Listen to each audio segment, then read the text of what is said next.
Rasulullah mengingatkan sepeninggal Rasulullah Sallallahu Alaihi Wasallam, sepeninggalku, kata Rasulullah, kalian akan menyaksikan umara. Umara itu pemerintah atau penguasa yang kadzab wa dhalim, pembohong dan dhalim. Kalau kata Rasulullah, kalau kalian membenarkan kebohongannya, mendukung kedzalimannya, kata Rasulullah, laisa minna, bukan golonganku, kata Rasulullah. Kalian bukan golonganku, kata Rasulullah.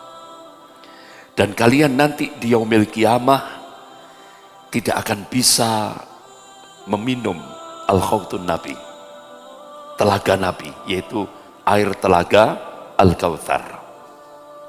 Sebaliknya, manakala kalian tidak membenarkan, tidak membenarkan kebohongan penguasa kalian dan tidak mendukung kezaliman penguasa kalian, kata Rasulullah, kalian golonganku.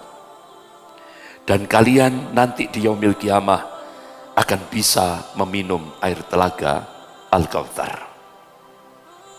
Jadi kita diberikan arahan yang jelas oleh Rasulullah Sallallahu Alaihi Wasallam bagaimana hidup berbangsa dan bernegara. Bahkan Rasulullah mengabarkan, qala Rasulullah Sallallahu Alaihi Wasallam, innakum satarawna ba'di ath-tharah wa umuran tungkirunaha. Sepeninggalku nanti kalian akan menyaksikan ath-tharah. Itu ulama-ulama hadis menafsirkan ath-tharah itu penguasa yang zalim. Wa umuran tungkirunaha, apa-apa yang tidak kamu senangi malah dimunculkan. Jadi menurut kita itu pelanggaran agama, malah didukung oleh penguasa.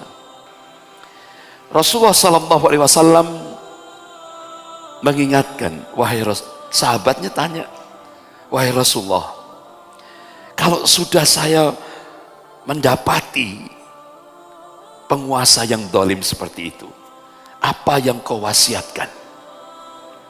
Rasulullah memberikan jawaban, qala addu ilaihim haqqahum wassalallahu haqqakum. Tunaikan hak-hak pemimpin atau penguasa kalian dan mintalah kepada Allah hak-hak kalian. Masya Allah, Pak. Rasulullah Sallallahu Alaihi Wasallam ngajari kita, walaupun penguasa ini mau zalimnya seperti itu, ya kan? Rasulullah menyuruh umatnya untuk menjadi warga negara yang baik, untuk menjadi rakyat yang baik. Masya Allah. Nanti kata Rasulullah, tunggu di Al-Khawtun Nabi, di telagaku. Kata Rasulullah, sabar, sabar. Disuruh sabar. Nah ini bapak-bapak, ibu-ibu yang dirahmati Allah. Tapi kan kecuali kalau sudah Islam dilecehkan, Al-Quran dihina, kira-kira diam enggak? Ketika Islam dilecehkan, ketika Al-Quran dinistakan, kita sebagai umat Rasulullah diam enggak? Enggak boleh. Kata Buya Hamka, Allahumma yarham, kalau Islam dilecehkan, Al-Quran dilecehkan, kamu diam, ganti bajumu dengan kain kafan, katanya. Berarti apa, Pak? Mati kita itu sudah. Pak, Ibu, cacing, kalau ibu bapak nginjak, masih bergerak enggak dia? Masih mulet. Nah kita ini manusia loh, Pak. Diinjak, kira-kira pasrah enggak? Enggak. Jadi beda Islam dengan Kristiani. Kalau Kristiani itu ditampar pipi kiri, serahkan pipi kanan. Nah kalau Islam lain kan. Nah kalau kemudian kan ada kisos, ya kan? Benar enggak itu? Kisos. Kecuali kalau kamu memberi maaf. Nah, Masya Allah, itulah ahlak, ya kan? Ahlak Islam. Itu lebih mulia di hadapan Allah. Akan tetapi, kalau sudah kesalahan ini, ya harus dihukum. Ya kan? Jadi ini ketidakadilan. Bapak-bapak, ibu-ibu yang dirahmati Allah, Rasulullah SAW juga mengabarkan kepada umatnya, nanti kamu akan menyaksikan di mana orang jujur, orang amanah disingkirkan, tidak mendapatkan kemuliaan. Jadi orang jujur, orang amanah disingkirkan, bahkan tidak diberi kehormatan. Sudah terjadi apa belum? Sudah. Sementara pengkhianat, ini model Ahok, ini kan pengkhianat ini, malah dikasih kedudukan, bahkan muliakan. Orang kafir ini. Kalian nanti akan menyaksikan, bapak-bapak, Rasulullah mengabarkan, orang dungu dimuliakan. Orang dungu itu kan orang bodoh, dimuliakan. Sementara ulama tidak mendapatkan penghormatan sebagaimana layaknya. Sekarang sudah terjadi. Bahkan bapak-bapak, ibu-ibu yang dirahmati Allah, Rasulullah mengabarkan kalian akan menyaksikan Ar-Ruwaibidah. Ar-Ruwaibidah itu orang yang gak ngerti agama tapi mimpin rakyat. Jadi wudhunya saja, habis basuh muka langsung basuh kaki. Wudhu habis basuh muka langsung basuh kaki. Saking gak ngerti agama, Pak. Ini sekarang ini mimpin rakyat. Titik-titik lah. Saya kira sudah paham ya. Rakyat titik-titik. Bahkan pernah ini menteri-menteri ini pas mau sholat jamaah, Bapak Ibu masih ingat, masih kenal Ibu Hajah siapa itu, Khofifah Indah Parawangsa, suruh jadi imam. Jadi Bu Khofifah itu suruh jadi imam. Ini kan berarti gak ngerti agama, tapi sekarang ini mimpin. Titik. Astagfirullah. Ketika umroh, biasanya yang kan kanan pakai ihram itu loh. Ya. Ini kebalik. Karena saking nggak ngerti agama. Bahkan ketika datang di gedung PP Pusat Muhammadiyah di Jalan Keramat itu, di belakangnya ada Profesor Din Samsudin dan banyak pengurus di situ. Baru kali ini, kata Pak Din Samsudin, sholat duhur berjamaah nggak khusyuk. Baru kali ini, karena yang jadi imam titik. Itu sholat duhur. Ndane yang sholat maghrib yang jahar itu, ya kan? Astagfirullah. Jadi apa yang dikabarkan oleh Rasulullah akan muncul Ar-Ruwaibidah. Orang nggak ngerti agama tapi mimpin. Jadi seperti itu. Sudahlah, itu anggap titik-titik. Nah sekarang balik lagi ke bahasan kita. Bapak-bapak, ibu-ibu yang dirahmati Allah. Ini pengakuan pakar-pakar sejarah. Tapi pakar-pakar sejarah orang kafir, Pak. Ini orang kafir. Ya. Saya kabari dulu. Jadi ini menurut pengakuan pakar-pakar sejarah orang kafir. Dan lembaga-lembaga riset internasional milik orang kafir. Ini contoh. Arnold Toynbee. Dia ini pakar sejarah Inggris yang cukup terkenal di dunia. Tahun 1954 dia tulis buku, itu bukunya jadi bestseller, terkenal. Ya. Judulnya Civilization on Trial, ujian atas peradaban. Kata dia,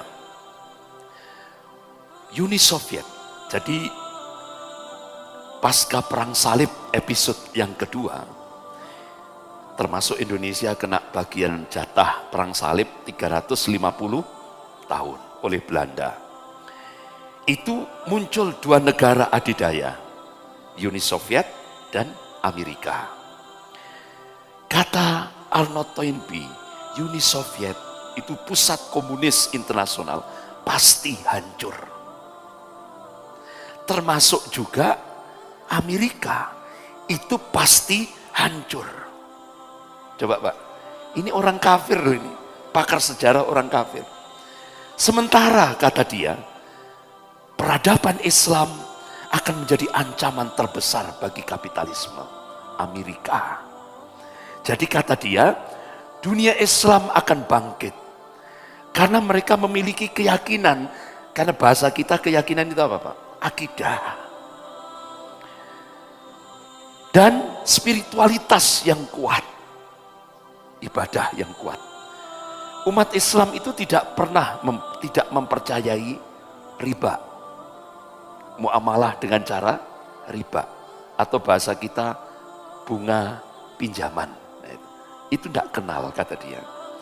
Oleh karena itu kata dia, bapak-bapak, ibu-ibu yang dirahmati Allah, jadi setelah Uni Soviet itu tahun 1954 ternyata hancur tahun 1991. Uni Soviet hancur, pecah semuanya, sisa satu sekarang Rusia. Jadi Uni Soviet itu hancur, tinggal satu sekarang Rusia. Kemudian Amerika sudah mulai kedodoran, tinggal tunggu tanggal mainnya. Nah kata dia ngakui bagaimana Islam pernah memimpin dunia sepanjang 1353 tahun.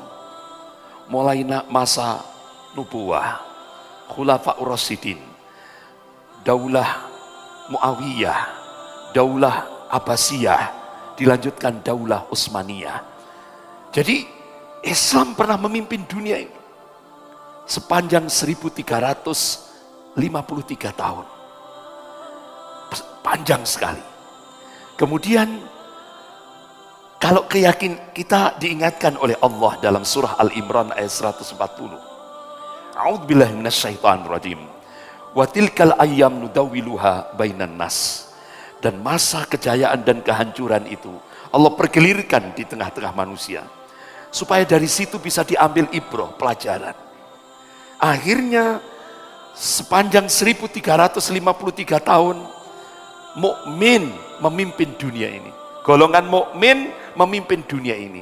Setelah itu Allah ganti. Ini sunnah at-tadawul, sunnah pergantian kepemimpinan dunia. Mulai tumbangnya kekhalifahan Turki Utsmani sampai hari ini dunia dikendalikan oleh Golkaf. Golkaf itu apa? Golongan kafir sampai hari ini. Kata dia, setelah Islam berhasil menghancurkan pasukan salib yang dimotori mulai dari Salahuddin Al-Ayyubi sampai dinasti Mamluk, bahkan sampai menghancurkan pasukan salib, kemudian pasukan Mongol atau yang sering kita kenal bangsa Tartar. Akhirnya sekarang benar-benar diperhinakan oleh Islam, oleh pasukan Islam. Sekarang ini kata dia, Islam sedang berada dalam tidur yang lelap. Bapak-bapak, ibu-ibu, kata Arnold Toynbee, umat Islam itu lagi turu tidur. Kata dia, namun situasi global itu dapat membangunkan umat Islam untuk sekali lagi. Dan artinya orang kafir percaya bahwa masa depan itu Islam kembali memimpin dunia ini.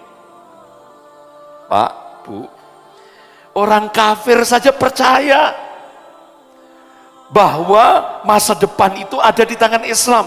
Nah, kalau umat Islam tidak percaya, itu kebangetan. Orang kafir saja percaya nanti Islam akan kembali memimpin dunia ini. Itu. Ayatnya kan jelas. A'udzubillahi minasyaitonir rajim. Huwallazi arsala rasulahu bil huda wa dinil haqq liyudhhirahu 'ala dini kulli walau karihal musyrikun. Dialah Allah yang mengutus rasulnya dengan membawa al-huda, petunjuk, Al-Qur'anul Karim, wa dinil haqq, dan agama Allah yang hak, liyudhhirahu 'ala dini kulli, agar Allah menangkan di atas semua agama-agama, walau karihal musyrikun, walaupun orang musyrik benci. Jadi ini jaminan dari Allah yang menciptakan alam jagat raya ini, yang menguasai rotasi alam jagat raya ini, yang meninggikan langit tanpa tiang ini, mengabarkan bahwa Islam akan dimenangkan oleh Allah Subhanahu wa ta'ala di atas semua agama-agama ini, walau karihal musyrikun, walaupun orang musyrik benci. Nah, ini begitu juga hadis-hadis sahih mengabarkan bahwa masa depan ada di tangan Islam. Bapak-bapak, ibu-ibu yang dirahmati Allah, akhirnya Arnold Toynbee ini berdoa. Di akhir tulisannya itu dia berdoa. Ini doanya orang kafir, Pak. Doanya orang kafir ini. Semoga ini tidak terjadi. Muga-muga umat Islam itu turu terus. Ojo tangi-tangi. Kenapa? Kata Arnold Toynbee, ini pakar sejarah orang kafir, nek umat Islam itu tangi, Islam ini akan bangkit. Itu. Jadi akhirnya orang-orang kafir itu bikin pil tidur KW1. Pil tidur itu kualitas 1, supaya umat Islam turu terus. Jadi gambarannya itu seperti itu, Pak. Guyonannya itu seperti itu, ya. Ada lagi pakar sejarah. Ini saya sama sudah. Bapak-bapak, ibu-ibu yang dirahmati Allah, ada lembaga riset dunia. Namanya, ini milik orang kafir, The Pew Forum on Religion and Public Life. Dia nulis sebuah hasil riset dunia, mapping the global Muslim population. Dia tulis di sini, Islam tahun itu riset penelitian sampai tahun 2005. Ternyata umat Islam sak dunia ini, sak donya ini 1,57 miliar. Jadi kalau dihitung data statistik tahun 1934 sampai 1934 sampai 1984, pemeluk Islam seluruh dunia ini meningkat 235%. Yahudi cuma 4% kenaikannya. Nasrani 47%. Ini tingkat global, Pak, dunia. Jadi perkembangan yang memeluk Islam itu seluruh dunia 235%. Dahsyat. Bahkan penyebarannya luar biasa. Bapak-bapak, ibu-ibu yang dirahmati Allah, ini hasil kesimpulannya. 1 dari 4 penduduk dunia itu Muslim. Bahkan tahun 2070 itu, ini lembaga riset milik orang kafir, tahun 2070 Islam itu akan menjadi agama terbesar seluruh dunia. Allahu Akbar. Ini lembaganya orang kafir loh Pak, meneliti seperti ini. Nah kalau orang Islam tidak percaya itu kan kebangetan itu Pak. Jadi ini lembaganya orang kafir. Jadi masa depan itu ada di tangan Islam. Nah akhirnya coba kita lihat itu perkembangan Islam seperti itu. Bahkan di Eropa, Bapak Ibu yang dirahmati Allah, itu perkembangan Islam dahsyat. Diprediksi tahun 2020, apalagi terjadi migrasi besar-besaran ke Eropa, itu umat Islam 50-50, 50% Muslim, 50% Kristiani. Artinya apa? Kebangkitan di Islam di Eropa tanpa peperangan, cuma dengan kekuatan akidah dan spiritual. Itu Islam masuk Eropa. Nah sekarang bagaimana ketakutan tokoh-tokoh kafir internasional? Ini contoh Ben Gurion, ini orangnya. Ben Gurion ini Perdana Menteri Israel yang pertama. Di depan parlemen Israel dia katakan, kami tidak takut kepada paham sosialisme, tidak takut adanya satu kebangkitan dan berbagai macam bentuk demokrasi di muka bumi ini, tetapi kami takut kepada Islam. Ia bagaikan singa yang masih tidur terlelap panjang. Jadi ini Perdana Menteri Israel yang pertama, dia takut kepada Islam dan kaum muslimin. Karena apa? Umat Islam itu kata dia seperti singa yang masih terlelap tidur panjang. Nah kalau bangun itu apa Pak? Wow, mengaum itu. Jadi seperti itu. Ini ketakutan tokoh-tokoh kafir internasional. Asia Woman, ini tokoh misionaris dunia. Dia tulis di majalah Misionaris Internasional, sesungguhnya dunia barat telah mulai dihantui oleh rasa takut terhadap satu kekuatan atau power. Kekuatan itu adalah Islam. Rasa takut itu timbul oleh beberapa unsur, diantaranya sejak Islam tumbuh di kota Mekah, jumlah pengikut agama ini atau jumlah pengikut Islam tidak pernah berkurang, bahkan bertambah dan bertambah. Pak, Bu, di Eropa, itu di Inggris, itu sekarang yang kalau Ahad pagi, Minggu pagi, itu yang masuk ke gereja itu orang bawa tekan. Terus yang gagah-gagah, yang muda-muda, wis ke bar, kafe, prostitusi, homer, macam-macam. Akhirnya di Inggris 20 gereja dijual. Yang beli siapa? Umat Islam. Itu di pusat kota London di Inggris. Itu ada gereja katedral terbesar di Inggris. Itu dibeli oleh umat Islam. Dulu namanya Cat Stevens, itu musisi dunia. Diberi hidayah oleh Allah, masuk Islam, berubah namanya jadi Yusuf Islam. Dibeli gereja katedral terbesar di Inggris di pusat kota London ini. Sekarang diubah jadi Islamic Center. Masya Allah, luar biasa. Bahkan di pusatnya Katolik dunia, mana itu pusat Katolik dunia? Roma, Vatikan. Itu beberapa tahun yang lalu diresmikan masjid terbesar se-Eropa untuk nampung hampir 1 juta umat Islam di Roma. Jadi Rasulullah sudah memberikan kabar nanti di akhir zaman Roma akan dikuasai oleh umat Islam. Bahkan Istanbul, Turki, Konstantinopel dikabarkan oleh Rasulullah nanti akan kembali dikuasai oleh umat Islam untuk kedua kalinya. Sekarang tanda-tandanya sudah nampak yang dimotori oleh Presiden Tayyip Erdogan. Nah, ini. Jadi apa yang dikabarkan oleh Rasulullah sudah mulai nampak. Bahkan Gitner, seorang orientalis barat, dia katakan kekuatan yang tersimpan di dalam Islam itulah yang ditakuti oleh Eropa sekarang ini. Bahkan kardinal itu di bawah paus. Setelah paus, kardinal, setelah kardinal, pastor, ya kan? Kata dia, Eropa harus bangkit menghadapi Islam.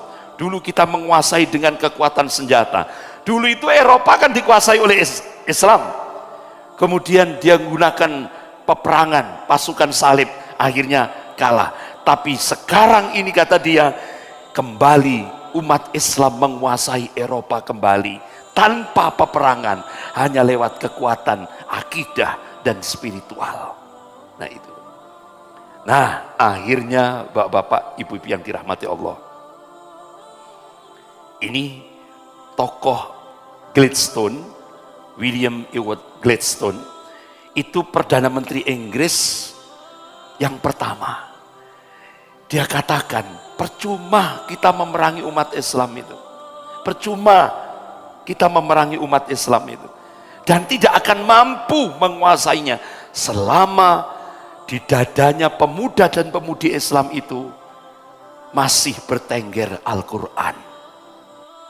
Jadi, kata dia, selama pemuda dan pemudi Islam itu masih bertengger di dalam hatinya kalamullah Al-Quranul Karim, orang kafir itu tidak bisa menguasai. Oleh karena itu, tugas kita sekarang cabut Al-Quran itu, jauhkan Al-Quran itu dari pemuda dan pemudi Islam, jauhkan Al-Quran itu dari generasi muda Islam. Kira-kira sudah dijalankan enggak? Sudah. Dulu tahun berapa, tahun 19 berapa gitu ya, 1998, terus itu di mana-mana taman pendidikan Al-Quran, taman pendidikan Al-Quran. Benar enggak ini? Akhirnya Amerika ngerojok jutaan US dollar, minta kepada pemerintah untuk merubah, karena ini apa? Membahayakan Amerika. Ini membahayakan Amerika. Kenapa? Kalau sejak kecil anak itu dengar Al-Quran, Al-Quran, Al-Quran, Al-Quran, ya kan? Ini membahayakan Amerika. Akhirnya Amerika ngerojok jutaan US dollar kepada pemerintah Indonesia. Disuruh merubah, jadilah PAUD. Benar? Pendidikan usia dini. Kata-kata Al-Quran sudah hilang. Wa makar Allah wallahu khairul makirin. Orang-orang kafir membuat makar, tapi Allah membalas makar mereka, dan Allah itu sebaik-baik pembuat makar. Jadi orang-orang kafir ini, Amerika ini benar-benar menjauhkan generasi muda Islam Indonesia ini dari Al-Quran. Akhirnya Allah munculkan, ini makarnya Allah sudah, lahirlah di mana-mana pesantren tahfidzul Quran, geria Quran, rumah Quran, bahkan di stasiun televisi ada Indonesia Hafidh, ya kan, yang dimotori oleh Ustadz Bahtiar Nasir. Ada dai cilik, bahkan yang cukup mengagetkan, ada seorang anak kecil tingkat SD namanya Musa. Masya Allah, ketika lomba hafalan hifdzul Quran internasional di Mesir, juara dan membanggakan nama Indonesia tanpa biaya dari pemerintah. Justru yang dibiayai oleh pemerintah lomba balap mobil. Itu pemuda itu Cina, Pak. Cina. Itu yang dibiayai pemerintah. Sementara yang mengharumkan Indonesia di lingkup internasional Musa namanya Ananda Musa, tanpa biaya dari pemerintah, bondo dewi, berangkat ke lomba hafalan Quran internasional. Nah, ini. Kemudian yang selanjutnya, jadi kalau Al-Quran itu dijauhkan dari generasi muda Islam Indonesia, kita akan menguasai mereka, kita akan menang dan menguasai mereka. Kemudian minuman keras, khamr, musik lebih menghancurkan umat Muhammad daripada 1000 bom Miriam. Akhirnya minum-minuman keras dibuka lebar-lebar, konser-konser musik dibebaskan untuk menghancurkan generasi muda Islam Indonesia. Kira-kira sudah terjadi apa belum? Sudah. Jadi perintahnya itu dari sini, Pak. Inspirasinya itu dari sini. Gladstone. Oleh karena itu, tanamkan ke dalam hati generasi muda Islam cinta terhadap materi, cinta terhadap dunia dan seks. Itu sudah. Kalau bahasa kita maksiat. Itu. Rusak generasi mudanya. Ini bapak-bapak ibu yang dirahmati Allah.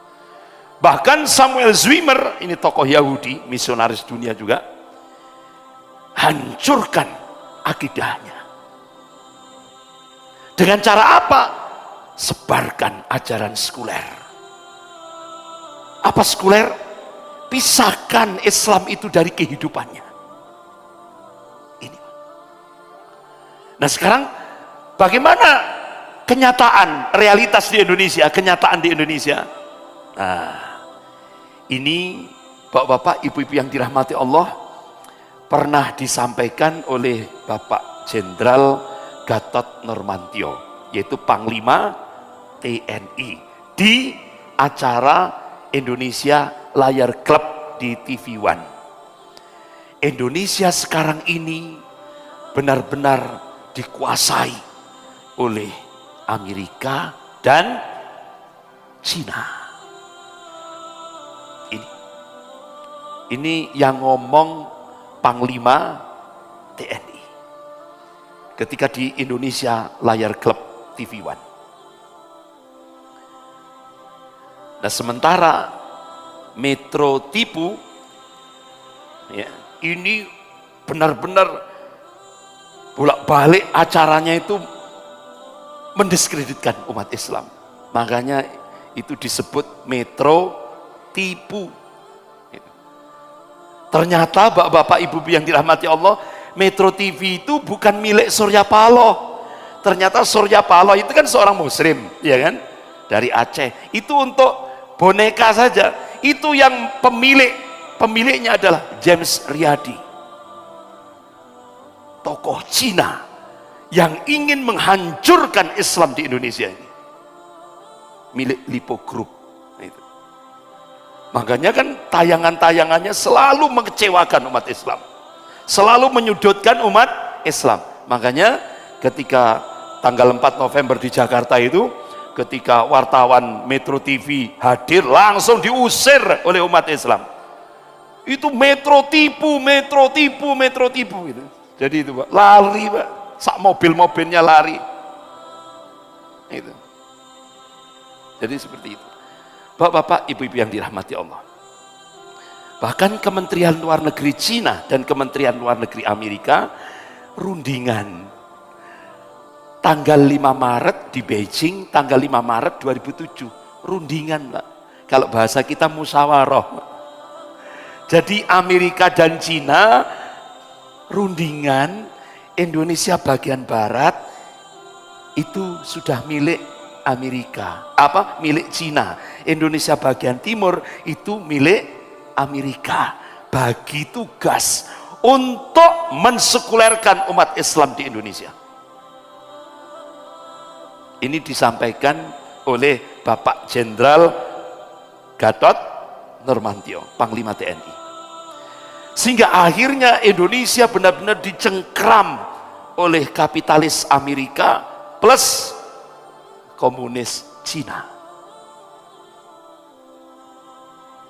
Nah, kira-kira Amerika punya pembantu enggak di Indonesia ini? Punya, Pak. Amerika ini punya pembantu di Indonesia ini. Apa? Menurut Syekh Abu Hurairah Khatib Ar-Rimi, Stat 2015, Syiah adalah senjata baru bagi Amerika untuk melemahkan dunia Islam, termasuk Indonesia. Jadi ini kerjasama. Jadi sekarang orang-orang Syiah dari Iran, Lebanon, Afghanistan itu dimasukkan ke Indonesia kurang lebih 10.000 untuk melemahkan umat Islam Ahlus Sunnah di Indonesia ini. Ini nyata loh, Pak. Nyata. Bahkan saya sudah melihat sendiri. Itu dimasukkan di Pekanbaru, Balikpapan, Makassar, Manado, Cisarua, Bogor, Wonosobo, Jawa Tengah, pantai selatan Pulau Jawa. Kurang lebih 10.000 pemuda-pemuda Syiah untuk melemahkan Ahlus Sunnah yang ada di Indonesia yang mayoritas ini. Nah, bapak-bapak, ibu-ibu yang dirahmati Allah,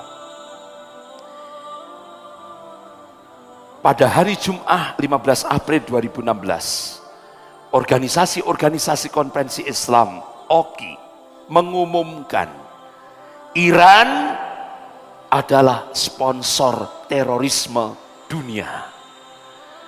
Jadi 53 negara lebih anggota OKI, organisasi konferensi Islam internasional, mengumumkan bahwa Iran itu adalah sponsor teroris dunia. Nah, Indonesia tadi kan sudah saya sampaikan, Pak. Indonesia sudah dikendalikan oleh Amerika dan Cina. Nah, kira-kira Indonesia ngikuti OKI atau ngikuti Amerika? Saya tanya, kira-kira Indonesia ngikuti organisasi konferensi Islam internasional atau Amerika? Amerika. Akhirnya Indonesia kerjasama. Ini siapa ini? Titik-titik. Akhirnya Indonesia kerjasama pemberantasan terorisme dengan negara sponsor teroris. Ini kan aneh, Pak. Kok kerjasama memerangi teroris dengan negara teroris? Kan aneh kan? Karena Iran itu adalah senjatanya Amerika. Ya akhirnya Pak, Indonesia harus sami'na wa ta'na. Tidak hanya taat, tapi taat. Tidak hanya taat, tapi taat. Itu Pak. Itulah kejadiannya. Termasuk wakil presiden. Ini kan tokoh Syiah Rafidhah Iran, Hasan Rohani. Nah, ini Pak. Nah, akhirnya dipanggil. Kan dipanggil, Pak. Dipanggil. Titik-titik. Dipanggil Barack Obama.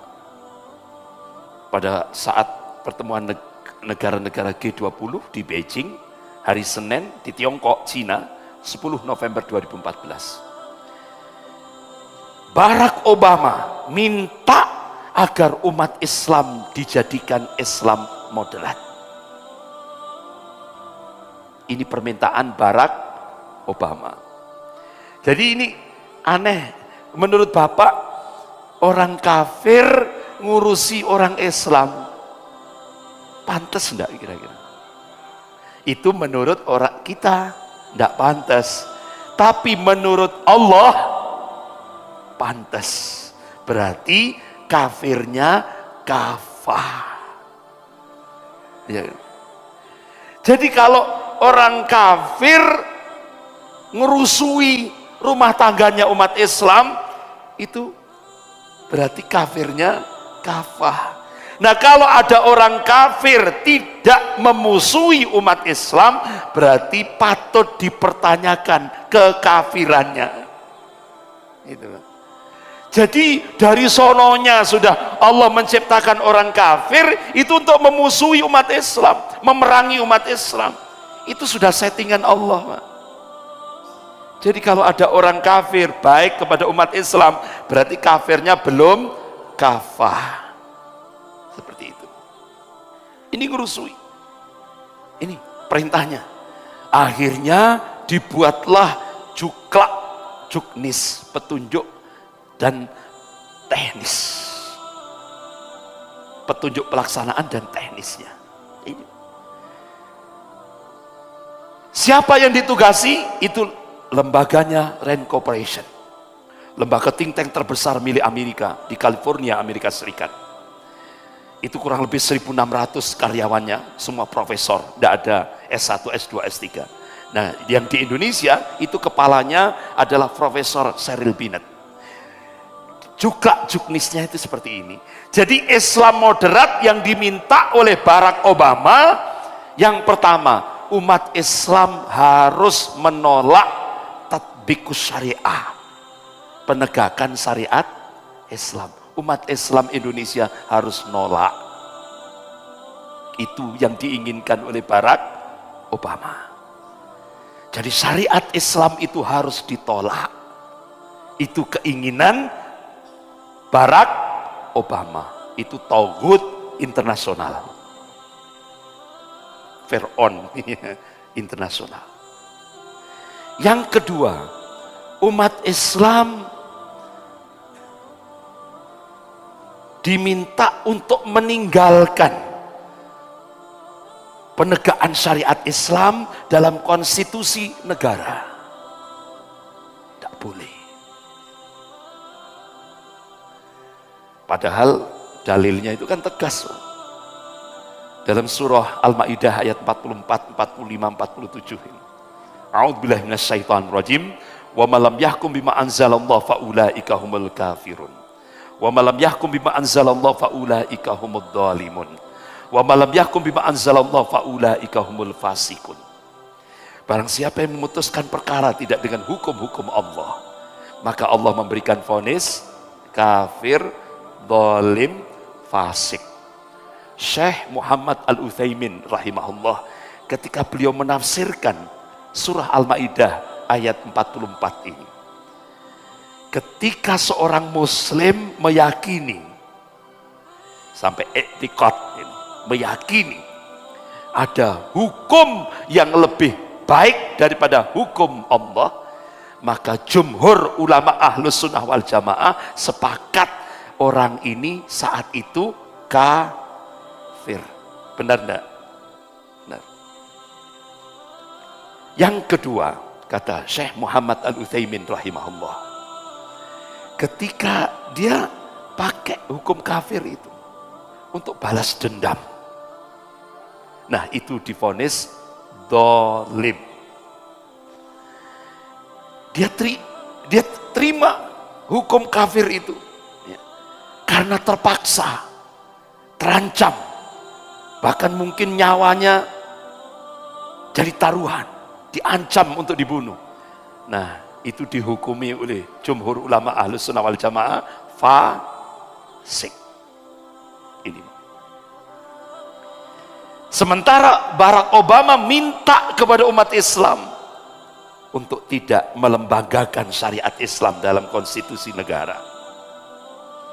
Padahal di dalam preambul pembukaan Undang-Undang Dasar 1945, Negara Kesatuan Republik Indonesia berdasarkan ketuhanan yang Maha Esa. Ya kan? Ini. Bahkan tidak pernah dihapus itu. Atas berkat rahmat Allah, Indonesia merdeka. Ini konstitusi negara. Bahkan Undang-Undang Dasar 1945 pasal 29, negara melindungi keyakinan warga negara Republik Indonesia. Ini kan konstitusi. Berarti kalau pemerintah melaksanakan Amerika, perintahnya Barack Obama, itu melanggar konstitusi apa enggak? Melanggar. Ya kan? Melanggar itu. Yang ketiga, perintah Barack Obama, umat Islam tidak boleh. Artinya umat Islam harus menolak supremasi Islam atas agama lain. Jadi akhirnya Barack Obama mendukung disosialisasikan agama baru di Indonesia. Namanya pluralisme agama. Yaitu satu keyakinan yang menganggap semua agama sama. Sudah masuk enggak agama baru ini? Sudah. Coba.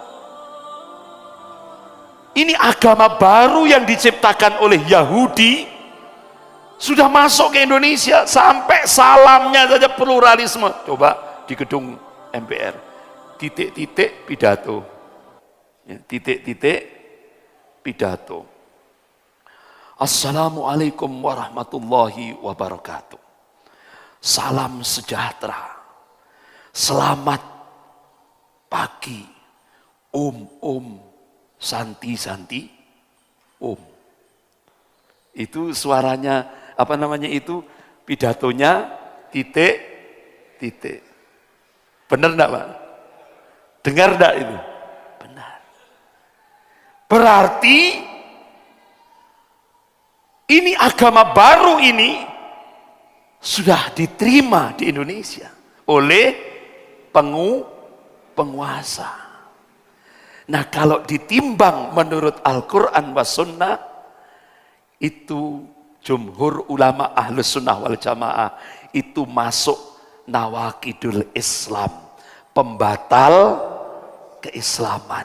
Artinya saat itu juga gugur syahadatnya, gugur imannya, gugur Islamnya. Benar enggak kira-kira?